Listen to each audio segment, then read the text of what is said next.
ഈ സംഭവങ്ങളുമായി ബന്ധപ്പെട്ട് രണ്ട് മൂന്ന് കാര്യങ്ങൾ കൂടി കൂട്ടിച്ചേർക്കാനുള്ളത്, നിങ്ങൾക്കറിയാവുന്ന പോലെ ബഹുമാനപ്പെട്ട മുൻ മുഖ്യമന്ത്രിയും ഇപ്പോഴത്തെ പ്രതിപക്ഷ നേതാവായ ശ്രീ പിണറായി വിജയൻ മുമ്പ് ചോദിച്ച ഒരു ചോദ്യമുണ്ട്.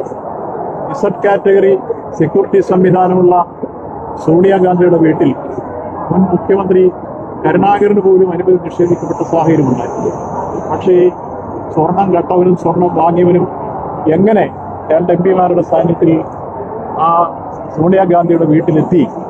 ഇതുവരെ ഒരു കോൺഗ്രസ് നേതാവ് അതിനെ സംബന്ധിച്ച് മറുപടി നൽകിയിട്ടില്ല. രാഹുൽ ഗാന്ധിയും അതിനെ സംബന്ധിച്ച് മറുപടി നൽകിയിട്ടില്ല. നമ്മൾ കണ്ടു സോണിയാഗാന്ധിയുടെ കയ്യിൽ ഏറ്റവും വലിയ കള്ളനായി ഉണ്ണികൃഷ്ണൻ പോറ്റി കാപ്പ് കിട്ടുന്ന രംഗങ്ങളുണ്ട്. അതോടൊപ്പം തന്നെ ഗോവർദ്ധൻ പാരിതോഷികം കൈമാറുന്ന രംഗങ്ങളുണ്ട്. അപ്പോൾ ഈ കേസിലെ പ്രധാനപ്പെട്ട പ്രതികൾ ചേർന്ന് സോണിയാഗാന്ധിക്ക് പാരിതോഷികം കൊടുക്കാനും കാപ്പ് കെട്ടാനുള്ള ബന്ധം എങ്ങനെയാണ് ഉണ്ടായത്? അതെല്ലാം കൂട്ടിച്ചേർത്ത് വായിക്കുമ്പോൾ ഇതിന്റെ പിന്നിൽ ഞാൻ ഒരു കഥ കൂടി സൂചിപ്പിക്കാം. ഈ സംഭവങ്ങൾ സെപ്റ്റംബർ മാസം 17-ാം തീയതിയാണ് ഉണ്ണികൃഷ്ണൻ പോറ്റി ഏഷ്യാനെറ്റ് ചാനലിലൂടെ ആദ്യമായി സ്വർണ്ണപ്പാളി കാണാനില്ല എന്ന ആക്ഷേപം ഉയർത്തിയത്. ആ ആക്ഷേപം ഉയർന്നുകൊണ്ടതിന്റെ 2-ാം ദിവസം 19-ാം തീയതി ഇന്നത്തെ ബഹുമാനപ്പെട്ട മുഖ്യമന്ത്രി അന്നത്തെ പ്രതിപക്ഷ നേതാവ് നിയമസഭയിൽ അടിയന്തര പ്രമേയം കൊണ്ടു. 20-ാം തീയതിയാണ് IMS സംഘം നടക്കുന്നത്. ബഹുമാനപ്പെട്ട കേരള ഹൈക്കോടതി ഇത് അന്വേഷിക്കണമെന്നാവശ്യപ്പെട്ട് വിജിലൻസിന് നിർദ്ദേശം കൊടുത്തപ്പോൾ വിജിലൻസിന്റെ അന്വേഷണത്തിൽ ഒരാഴ്ചയ്ക്കുള്ളിൽ, അതായത് കൃത്യമായി പറഞ്ഞാൽ സെപ്റ്റംബർ മാസം 27-ാം തീയതി ഉണ്ണികൃഷ്ണൻ പോറ്റിയുടെ വീട്ടിൽ നിന്ന് ഈ സ്വർണ്ണപ്പാളി കണ്ടെടുത്തു എന്ന് നിങ്ങളും ഞാനും പകൽ പോലെ മനസ്സിലാക്കിയിട്ടുള്ള കാര്യം. അപ്പൊ യഥാർത്ഥത്തിൽ അന്ന് തന്നെ ഈ അടിയന്തര പ്രമേയത്തിന് വേണ്ടി അവസരമൊരുക്കിക്കൊണ്ട് ഉണ്ണികൃഷ്ണൻ പോറ്റിയെ കൊണ്ട് ഉന്നയിപ്പിക്കുകയും അത് മറച്ചുപിടിക്കാമെന്ന് ധരിച്ചെങ്കിൽ അത് വെളിച്ചത്ത് വരാൻ ഇടവരുന്ന സാഹചര്യം വിജിലൻസിന്റെ ജാഗ്രതയോടുകൂടി നീക്കത്തിൽ കോടതിയുടെ ഭാഗത്തുനിന്ന് നീക്കത്തോടുകൂടി വന്നു എന്നുള്ളതാണ് അത് മറച്ചുപിടിക്കാൻ കഴിയാതെ പോയി വെളിച്ചത്ത് വന്നത്.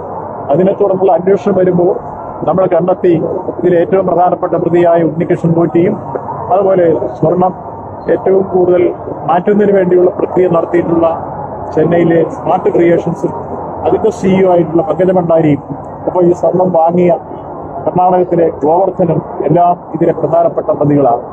അപ്പൊ ഇവരുമെല്ലാമായി പരസ്പരം ബന്ധപ്പെട്ട് നിൽക്കുന്ന ഈ വിഷയം യഥാർത്ഥത്തിൽ ഇനി കൈകാര്യം ചെയ്തു പോകേണ്ട സമയത്തിലേക്ക് വരികയാണ്. ഇപ്പൊ ചാർജ് ഷീറ്റ് SIT കൊടുക്കാൻ പോവുകയാണ്. ഒരു ഭാഗം കൊടുത്തു കഴിഞ്ഞെന്നാണ് ഞാൻ മനസ്സിലാക്കുന്നത്. അപ്പോൾ ചാർജ് ഷീറ്റ് കൊടുത്തു കഴിഞ്ഞാൽ ബഹുമാനപ്പെട്ട കേരള ഹൈക്കോടതി തന്നെ ഈ വിഷയത്തെ സംബന്ധിച്ചോളം ഇതുവരെ സൂചിപ്പിച്ചിട്ടുള്ളത് കോടതിക്ക് സംതൃപ്തിയോടുകൂടിയാണ് SITയുടെ നീക്കം എന്ന കാര്യം വിലയിരുത്തിയിരുന്നു.